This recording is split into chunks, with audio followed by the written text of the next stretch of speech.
University మంచి భవిష్యత్తు కోసం తెలుగు విద్యార్థులు ఇష్టపడే యూనివర్సిటీ. కాల్ 9059052378 9059052379.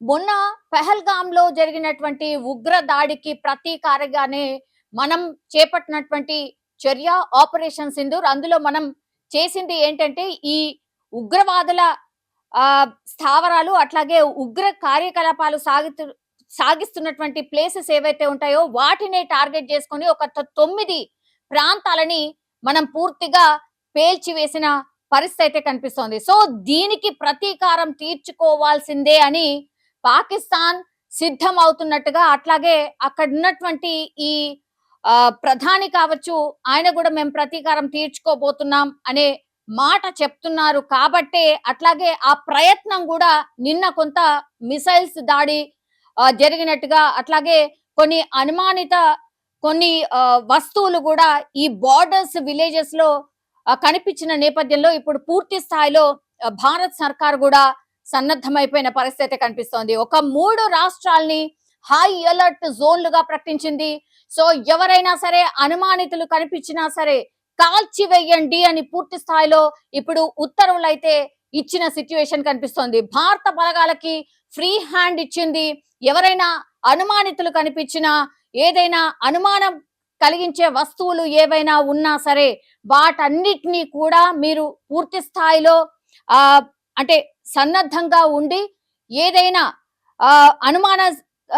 అనుమానం లాగా ఉంటే మాత్రం మీరు మీ చర్య తీసుకోండి అని పూర్తి స్థాయిలో ఇప్పుడు భారత బలగాలకైతే చెప్పినటువంటి సిచ్యువేషన్ అయితే కనిపిస్తోంది. 70 మంది ఉగ్రవాదులు చనిపోయారు అన్నటువంటి ఇన్ఫర్మేషన్ నేపథ్యంలో అది 70 లేకపోతే 100 ఇంకా తెలియదు. కానీ నిన్న మనం ఆపరేషన్ సింధూర్ చేపట్టినప్పుడు మాత్రం ఏదైతే ఉగ్ర స్థావరాల్ని టార్గెట్ చేశారో అక్కడ 70 నుంచి 100 మంది ఈ ఉగ్రవాదులు చనిపోయేటట్టుగా ప్రాథమిక ఇన్ఫర్మేషన్ అయితే అందుతోంది. సో దీనికి ప్రతిదాడిగా పాకిస్తాన్ స్పందించబోతోంది. డెఫినెట్లీ ఏదో ఒకటి చెయ్యబోతోంది అని భారత్ సర్కార్ కూడా భావిస్తోంది. కాబట్టే ఇండియా అప్రమత్తమైంది పూర్తి స్థాయిలో.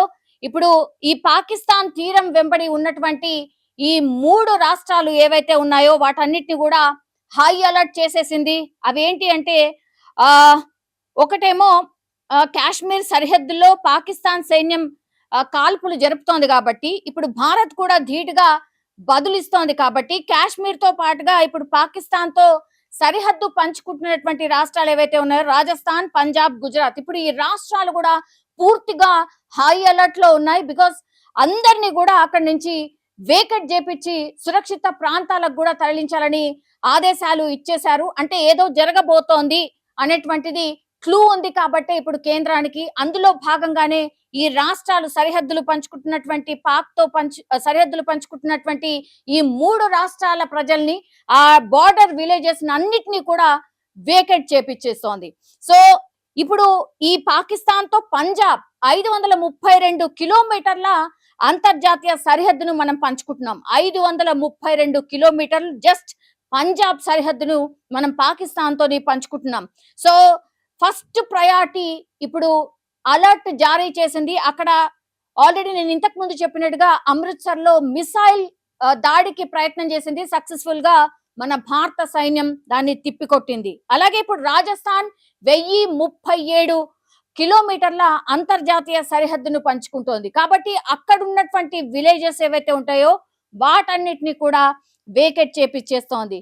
ఇప్పుడు పాకిస్తాన్ సరిహద్దును సైతం ఇప్పుడు సీల్ చేసేశారు. ఎవరైనా అక్కడ అనుమానాస్పదంగా తిరిగినా కనిపించినా కూడా ఏమైనా చేసిన వెంటనే కాల్చివేసేలా ఉత్తర్వులు జారీ చేసిన పరిస్థితి కనిపిస్తోంది.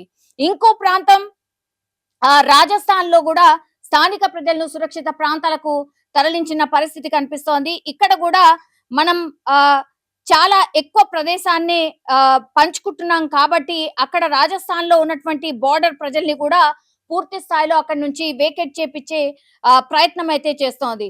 సో మే 9వ తారీఖు అంటే జోధ్పూర్ కావచ్చు, బికనీర్, కిషన్ ఘర్ ప్రస్తుతం ఆ విమానాశ్రయాలన్నింటినీ కూడా మూసివేశారు. గంగానగర్ నుంచి రన్ ఆఫ్ కచ్ వరకు కూడా సుఖాయ్ 30 MKI యుద్ధ విమానాలు కూడా ఎయిర్ పెట్రోలింగ్ నిర్వహిస్తున్నాయి. అట్లాగే మిసైల్ డిఫెన్స్ వ్యవస్థలను కూడా యాక్టివేట్ చేసేసిన పరిస్థితి అయితే కనిపిస్తోంది. సో నేను ఇంతకు ముందు చెప్పినట్టుగా ఈ బార్డర్స్ ఏవైతే విలేజెస్ ఎవరైతే ఉంటారో వాళ్ళందరినీ కూడా ఫస్ట్ వేకేట్ చేపిచ్చేస్తున్నారంటే డెఫినెట్లీ పాకిస్తాన్ ఏదో ప్రయత్నం చేయబోతోంది అని ఇంటెలిజెన్స్ రిపోర్ట్ వచ్చినట్టుగా మనం భావించాల్సిందే.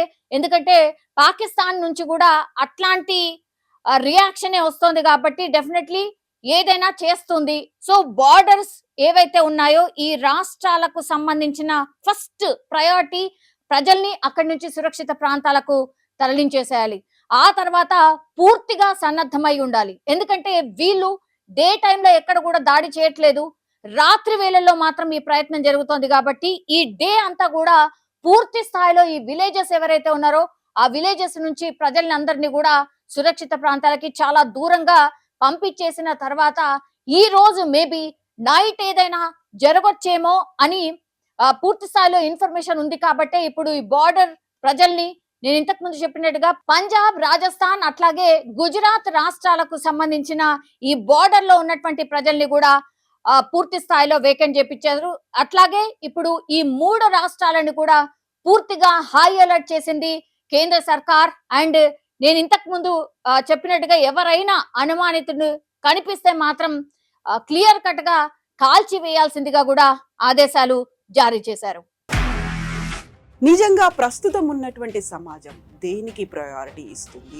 ఆర్థిక సంబంధాల చుట్టూ మాత్రమే తిరుగుతోంది. మళ్ళీ ఎన్నికలంగానే చాలా విరక్తి కలుగుతాం. మంచి అనిపిస్తుంది కదా, లేడీస్ కూడా ఛాలెంజింగ్ జాబ్స్ చేసినప్పుడు చాలా బాగుంటది. ట్రాఫిక్ అసిస్టెంట్స్ గా నియమించిన ట్రాన్స్జెండర్స్ అందరితో సాల్యూట్ చేయించుకుంటున్నారు. ఫుడ్ డెలివరీ ఇవ్వటానికి వెళ్ళినటువంటి డెలివరీ బాయ్ అనిల్ పై కళ్ళ ముందు పిల్లని కొట్టి